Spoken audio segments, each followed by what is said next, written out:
देखिए ये तो बहुत ही समझिए प्रकाश जी, ये इशू ऐसा है ही नहीं। देखिए हमारे पार्टी में आप सब जानते हैं कि हमारे एकमात्र आज की तारीख में नेता हमारे माननीय मुख्यमंत्री जी हैं। इसमें कोई कन्फ्यूजन ही नहीं है।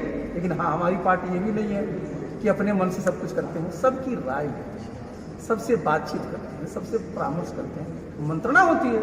और जो भी हमने आज तक निर्णय लिया, हमारे नेता ने निर्णय लिया, पार्टी ने उसको बहुत ही अच्छे ढंग से उसको लिया। मैंने सुना है आपका भी नाम आ रहा है। हमारा नाम तो 2017 से चलते रहता, परमानेंट हमारा नाम रहता है।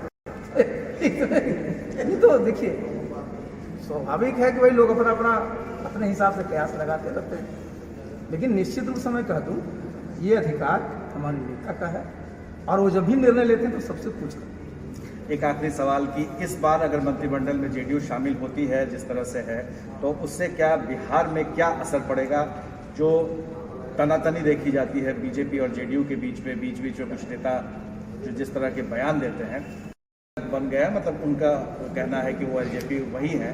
तो आप लोगों का किस तरह की प्रतिक्रिया है चिराग पासवान को टूटने को लेकर, और जो नए लोग आए हैं क्या उनके साथ आपका सदस्यता या उनके साथ आपका किस तरह का रिश्ता है? देखिए ये तो हम नहीं तय करेंगे, ये तो उनकी जो अपनी समझिए नेशनल इश्यू होगी वो तय करेंगे और फिर हमारा जो होता है हम लोग क्या तय करेंगे। लेकिन निश्चित रूप से हम लोगों ने इस पर स्टेटमेंट पहले दिया कि भाई कोई भी पार्टी जब टूटती है तो स्वाभाविक है कोई न कोई उसका आधार है।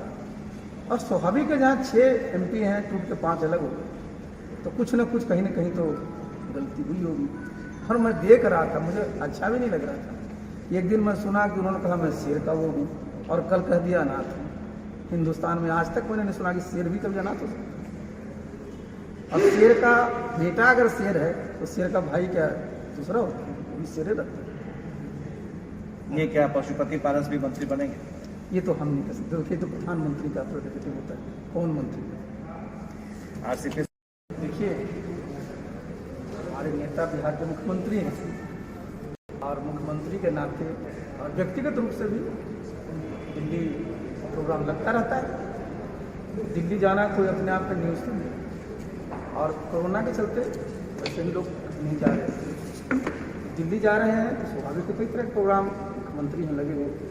और आपने जिस बात की चर्चा की उस पर तो मैं पहले भी बोला कि भाई जब भी केंद्रीय मंत्रिमंडल का विस्तार होगा, जनता दल चूंकि एनडीए का पार्ट है तो निश्चित रूप से जनता दल उसमें भागीदारी होगी। ये मैं पहले भी बोल चुका हूँ और इसमें कहीं कोई कन्फ्यूजन नहीं। लेकिन सवाल ये उठा था कि जब पहली बार जब मंत्रिमंडल कि हमारा बीजेपी के साथ आज से नहीं बहुत वर्षों का संबंध 96 से और हमारा शीर्ष नेतृत्व है, उसमें कहीं कोई तनातनी नहीं। और निश्चित रूप से जब केंद्र में भी हम शामिल होंगे और यहाँ भी सब शामिल हैं तो समन्वय और बेहतर होता है, अंडरस्टैंडिंग और बेहतर होती है। तो और भी जो माहौल है उसको बेहतर होने में हम लोग बेहतर करने में कामयाब होंगे। और निश्चित रूप से देखिए स्वाभाविक है ना कि लोगों को लगता है कि साहब आप एनडीए में हैं, आप शामिल नहीं हैं, पता नहीं क्या है।